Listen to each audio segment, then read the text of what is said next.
Hi, my name is Jack Sen. I'm a BNP spokesman. We're at the seaside, gauging public opinion on mass immigration. There's a bit of a crisis right now, as people know in the press. A lot of people from Syria, from sub-Saharan Africa, places like Eritrea, are looking to come into Britain when they have no real reason to be here.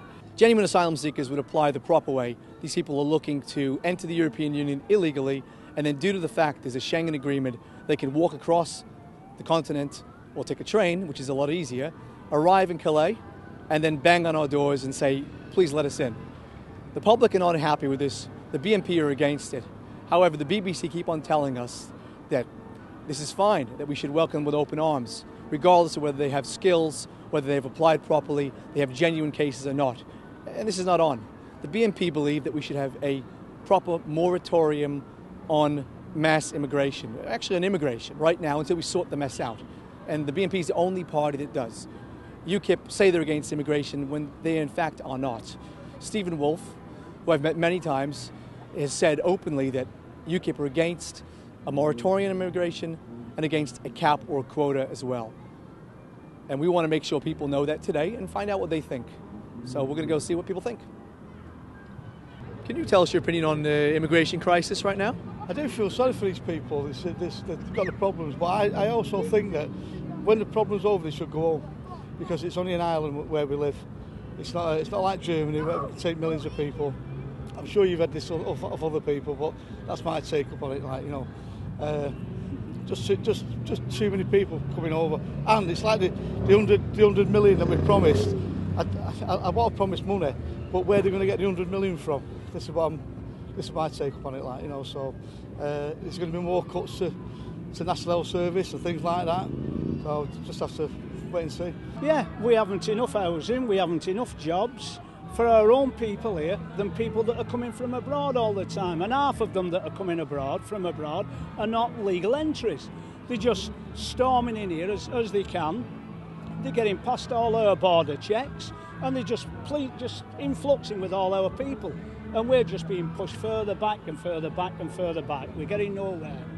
Yeah, I think there has to be controls. I mean, I realise that's a huge problem. Some of the Eastern European countries, there's so many people wanting to leave. I think the problem's root is within the country they're leaving. Yes, it's an immediate problem, we need to do something about it here, but the country from which the people come needs to address their problems too. You see, when all these people come in, a lot of the English people won't say anything. For the simple reason, as soon as you open your mouth, they accuse you of being a racist, right? And to me, it's not being a racist. It's just being able to look after them properly, in the right way, without it affecting the millions of people that are genuinely English and live here. The Labour opened all the borders up, invited everybody that they could over here. Then we could have controlled it, but we didn't. Yeah. Everybody come. I think it's immoral, it's unethical, and we don't want them because charity begins at home. I think it's a tragedy, an absolute tragedy. I don't know the answer to it. I think somebody at some point has to stand up and be absolutely horrible. I think just taking in people willy-nilly, however tragic it is not solving the problem. But I don't believe that we should be inviting them in to the country either. I would say there's got to be a cut-off point. At some point, there's got to be a point where we can't take no more.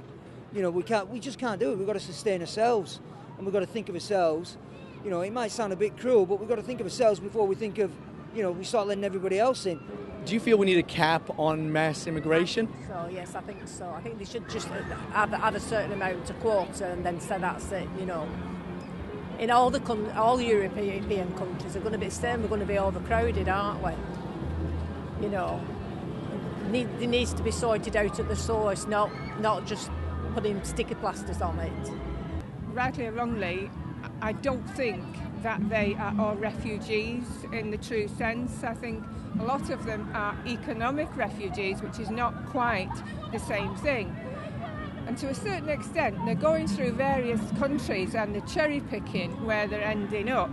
A lot of these refugees, whether they are genuine refugees or economic refugees, many of them are from Muslim countries, and I feel Muslim countries are not stepping forward and doing their bit. It's it's Christian countries, and I haven't got strong religious views as far as that's concerned, but I just feel that they're being allowed to travel across Europe willy-nilly.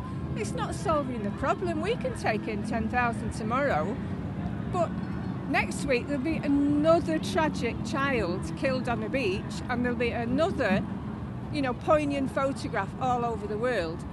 So you're taking another 10,000, but you've not solved the problem. I don't know the answer to it, but I feel people need to get together and try and actually solve the problem. Just taking in people willy-nilly, all it means is that you've got people charging them endless amounts of money, which is dreadful, it's tragic. And in many respects, I think in many respects, not actually helping the genuine refugees. I think we're just helping the people who are getting rich off their backs. We can take people until they're coming out of our ears, but it won't solve the problem which is making them leave their homes. It's a desperate thing. And I think in recent years it's got a lot worse, and it will continue to get worse. At the end of the day, it's a terrible thing that's happening, but we are only an island, and, I'm thinking to myself, when I retire in a few years' time, there's going to be no money left. I've put in all my life,